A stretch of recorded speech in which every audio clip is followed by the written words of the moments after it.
દૂધી ઘણાને ખાવી પસંદ નથી હોતી, પણ તે જ દૂધીનો જો આ રીતે મિલ્ક પાવડર, માવા કે કોઈ પણ કલર વગર દૂધીનો હલવો બનાવી લીધો ને તો બધાને ભાવશે અને તમે આ રીતે વારંવાર બનાવશો એટલો સરસ બનશે. તો દૂધીનો એકદમ દાણેદાર હલવો બનાવવા માટે આ રીતે મેં અહીંયા એક મોટી દૂધી લીધેલી છે. ધોઈને એની છાલને ભાગ કાઢી લઈશું, વચ્ચેથી 2 પાર્ટ કરી લઈશું અને ઘરમાં રહેલી આ રીતે ઝીણી ખમણીની અંદર દૂધીને ખમણી લઈશું. એકદમ સરસ રીતે દૂધી ખમણાઈ ગઈ છે.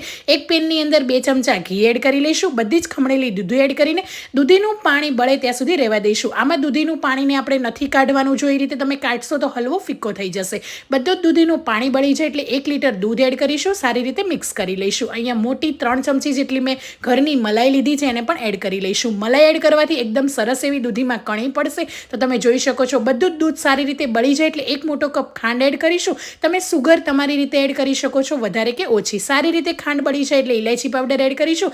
1 ચમચી ઘીની અંદર ડ્રાયફ્રૂટને સારી રીતે રોસ્ટ કરી લઈશું ને એડ કરી લઈશું. હલવો તૈયાર છે. તો આ રીતે બનાવશો ને તો એકદમ દાણેદાર દૂધીનો હલવો તૈયાર થઈ જશે. અને તમે દૂધીનો હલવો કેવી રીતે બનાવો છો એ પણ મને કમેન્ટ બોક્સમાં જણાવજો.